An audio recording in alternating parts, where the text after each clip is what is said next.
नमस्कार मित्रांनो.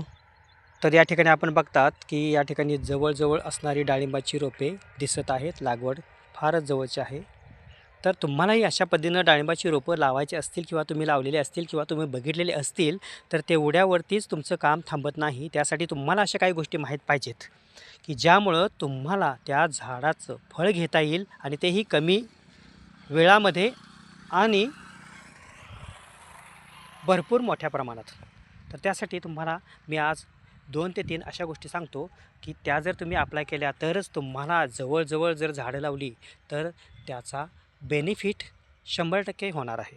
तर यामध्ये सर्वप्रथम काय आहे की आपण जी पद्धत आता नवीन आलेली आहे ना पाणी द्यायची, तर ती पद्धत न वापरता जर तुम्ही असं मोकळं पाणी दिलं साधारणपणे 6 महिन्यापर्यंत तरी, तर काय होणार आहे, आता हे सध्या इथं पाणी आहे. सध्याची परिस्थिती सांगतो. पुढे जाऊन चेंजेस होतात त्याच्यामध्ये. तर ह्याच्यामुळे काय होतं की पाणी पाहिजे तेवढंच झाड घेत आहे. जेवढं त्याला पाहिजे तेवढंच घेते आणि एक्सेस मग बाकीचं जे पाणी जसं ड्रीपमध्ये होतं तशी अवस्था न होता पाहिजे तेवढंच पाणी याला मिळाल्यामुळं हे झाड पळत नाही. ह्याला वॉटर शॉट येत नाहीत. वापसा कंडिशन जास्त राहिल्यामुळं 100% चारी बाजूच्या मुळ्या काम करतात. त्यामुळं झाडाचा पेराही आखूड किंवा कमी अंतरावरती बघा छोटा तयार होतो आणि काडी पक्व तयार होते लवकर. दुसरी गोष्ट, हे झाड जे आहे आणि जी तुम्हाला काडी दिसते ह्यातली कुठलीही काडी 6 महिन्यापर्यंत निघणार नाही. हेच झाड राहणार नो कटिंग. ह्याला कटिंग करायची गरज नाही. हे झाड पूर्णपणे मोकळंच मोठं होत जाणार. तुम्ही म्हणाल ह्याला वॉटर शॉट येतात, आम्ही काढून दमलो आहे. ते तुमच्या ड्रिपचा प्रॉब्लेम आहे, तुमच्या चुकीच्या पाणी देण्याच्या पद्धतीचा प्रॉब्लेम आहे. हे इराणची 5000 वर्षापूर्वीची लागवड आपल्याला सापडलेली आहे, ही नोंद आहे त्याची. त्यामुळे हे पूर्णपणे झुडूप असलेलं काटेरी वनस्पती आहे. ह्याला माज चालत नाही. तुम्ही पाणी देतात, तुमचा ड्रीप हिथं असो किंवा हिथं असो, ते नंतर सावलीत येतं आणि सावलीत पाणी दिल्यामुळे त्याला वॉटर शॉट फुल येतात आणि तुमचं झाड माजतं. मग त्यामुळे तुम्ही 2-2 महिन्याला त्याला छाटत बसता आणि जी काय तयार झालेल्या काड्या असतात वॉटर शॉट वगैरे सगळंच काय तुम्ही मोकळं करत काढून टाकता. आपण इथं काहीच काढून टाकत नाही. जे काय आहे तेच राहणार. मग असं थोडं शक्य आहे. तुम्हाला वाटतं का की मध्ये आधी काय येणार नाही? तर नक्कीच. आता काय होणार सांगतो तुम्हाला. आता बघा हे झाड आहे, ठीक आहे. आता या ठिकाणी हे इथं जाऊन थांबलेलं आहे. ओके, आपण ह्याला नखललं आहे. हे एक काम करायचं.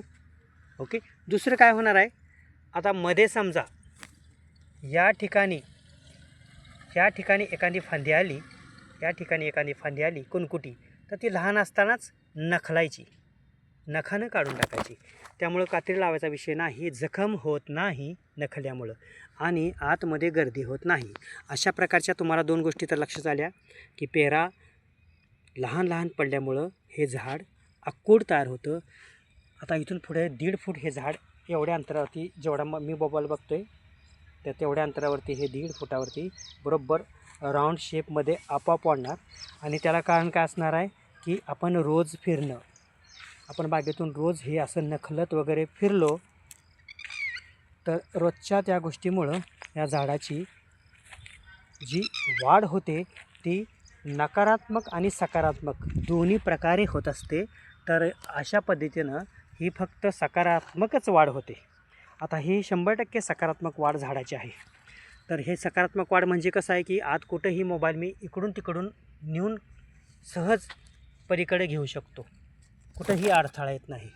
मध्ये अंतर आहे आणि हेच झाड अजून 1.5 फूट उंच जरी झालं तरी हीच अवस्था असणार आहे. कारण याला मोकळं पाणी आहे, त्याला पाहिजे तेवढं ते पाणी घेते.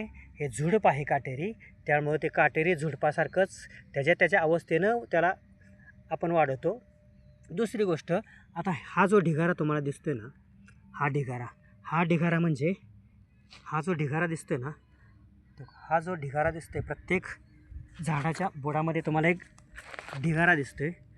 तर यामध्ये भेसळ डोस आहे आणि त्यामध्ये भेसळ डोसमध्ये जे नायट्रोजनचं प्रमाण आहे ते फार अल्प आहे, अतिशय कमी आहे. आणि फॉस्फरसचं प्रमाण जास्त आहे. बाकीचं मायक्रोन्यूट्रन्स वगैरे हे घटक आहेतच. त्यामुळं अशा पद्धतीनं डोस असल्यामुळं हे झाड जास्त पळत नाही. बरोबर. मग डोस कुठला आहे, त्याचं किती प्रमाण आहे किंवा तो किती दिवसाला द्यायचा, हा सगळा पार्ट आपण वेगळ्या व्हिडिओमध्ये बघूयात.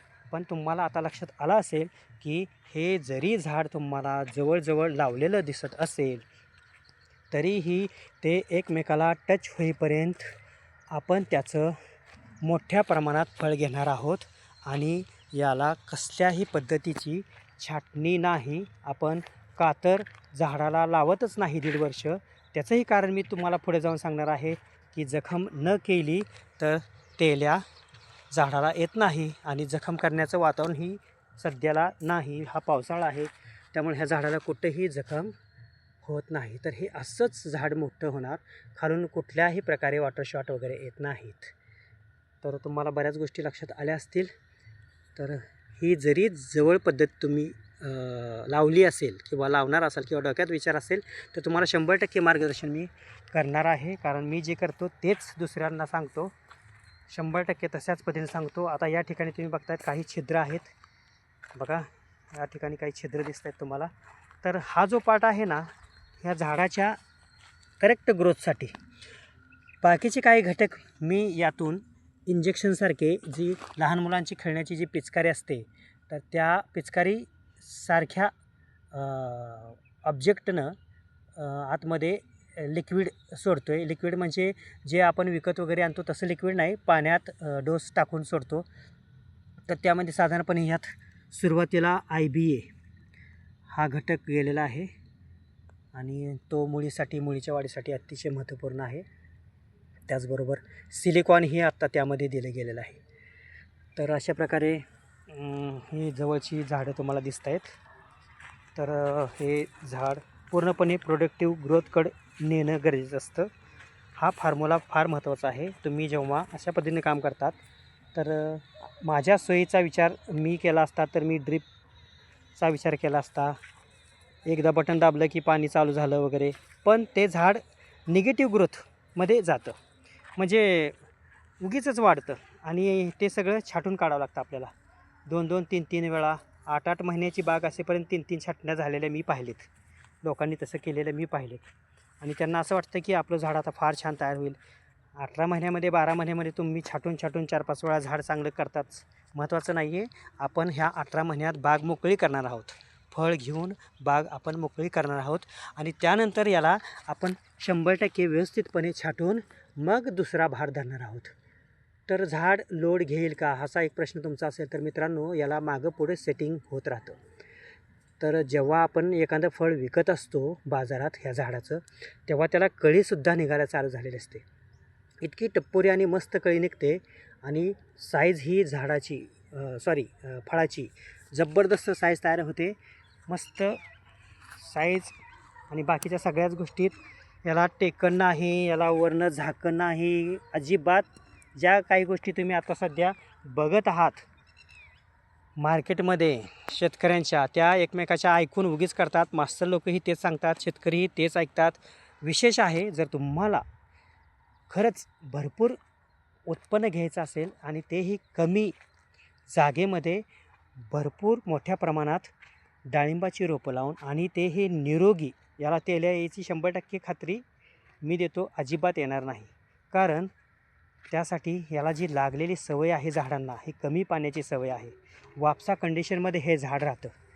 त्यामुळं ह्याला अतिरिक्त पाणी होतच नाही आणि लिक्विड वगैरेचा प्रकार नाही. आणि आणखी एक दुसरी गोष्ट म्हणजे या झाडाला कुठल्याही प्रकारची ओली जखम होत नाही. त्यामुळं जखम न झाल्यामुळं तेल्या चिटकण्याचा विषयच येत नाही. तर अशा पद्धतीचा हा आता व्हिडिओ मी संपवतो आहे. बऱ्याच गोष्टी छोट्या छोट्या मला विश्लेषणात्मक सांगायच्या आहेत, डिटेल्समध्ये सांगायच्या आहेत. डोस कसा आहे किंवा फवारणीमध्ये शेड्यूल कसं ठेवायचं, टायमिंगचं महत्त्व आहे. आणि यांना संगीत शेती हा एक पार्ट पण आहे मित्रांनो. यांना संध्याकाळी आणि पहाटे 2 प्रकारे यांना म्युझिक पण ऐकवलं जातं. तर ते कुठलं आहे किंवा त्या संदर्भात असे छोटे छोटे व्हिडिओ मी तुम्हाला नक्कीच देणार आहोत. आता हा सुरुवातीचा आपला व्हिडिओ असल्यामुळं थोडासा व्हिडिओ लांबून म्हणजे लांबला आहे. त्यानंतर मी शॉर्ट्स वगैरे व्हिडिओ नक्कीच देणार आहे. तर चॅनलला आणखी तुम्ही सबस्क्राईब केलं नसेल तर करा. अल्फा नर्सरी अँड फार्म्समध्ये तुम्हाला 100% ही माझी दुसरी वेळ असल्याकारणानं मी इतका कॉन्फिडन्सली बोलत आहे. या ठिकाणी बरीच लोक माझ्याकडे हसतात बघून, आणखीही नवीन. त्यांना वाटतं हा काहीतरी विचित्रच प्राणी आहे. मित्रांनो, आता या ठिकाणी बघा तुम्हाला दिसतंय हा वॉटर शॉट आलेला छोटासा. तर ह्याला आपण विषय संपला. तर नक्कीच तुम्ही चॅनलला सबस्क्राईब करा आणि पुढच्या व्हिडिओसाठी तयार राहा. भरपूर मोठ्या प्रमाणात उत्पन्न मिळवण्यासाठी आणि क्रिएटिव्ह काहीतरी करून.